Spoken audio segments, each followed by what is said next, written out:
I don't know about you, but I'm bored at Meghan and Harry putting their 2 cents into just about everything. Quite frankly, I'm wholeheartedly, unreservedly uninterested in what they have to say about anything.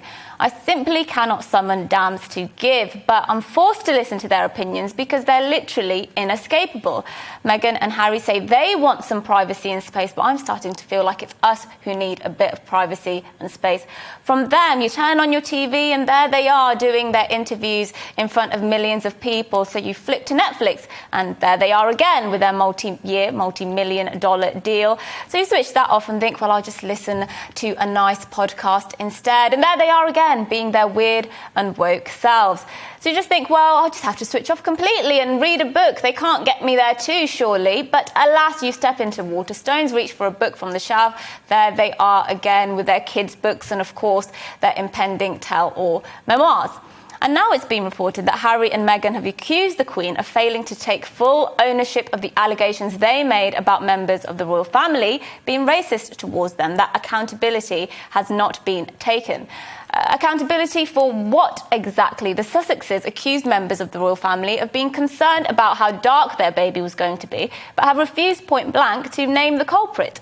Now, obviously, none of us are privy to the conversations that took place behind closed doors, but that's exactly the problem, isn't it? It's their word against everybody else's, and we're just expected to blindly swallow their narrative whilst they give us no evidence at all about who it was that was racist or what was even really said.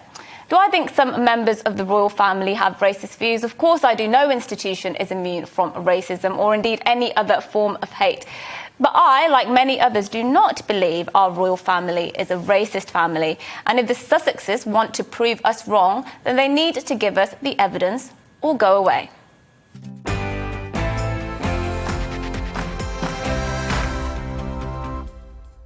Well, strong stuff. Yes, absolutely. I think you make a good point there about the idea that you almost can't escape Meghan and Harry. They're everywhere. I mean, despite obviously all the privacy that they've got. Yeah, they said they wanted privacy, but I think they're starting to invade Britain's privacy. So yeah. Well, it's interesting, isn't it? I mean, look, I think that was one of the big things that did it for me, apart from pretty much everything that was in that Oprah interview, was if you are going to lob an allegation out there, and a very serious allegation out there, I think just by standard, norms, really, you should name the culprit, because otherwise you tarnish everyone with the same brush, don't you? And, our royal family, let's be honest, only exists as long as we let it. The monarchy is an institution.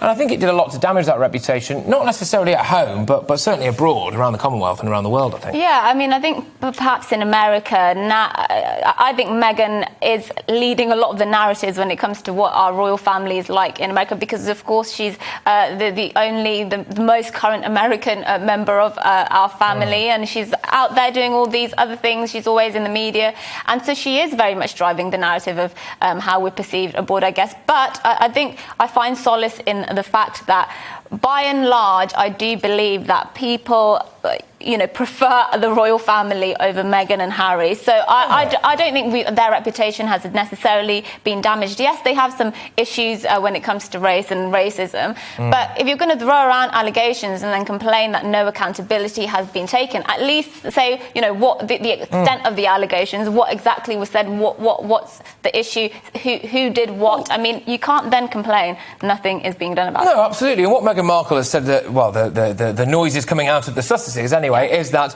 the royal family, the Queen in particular, did not take full ownership of the race. Now, there might be nothing to own.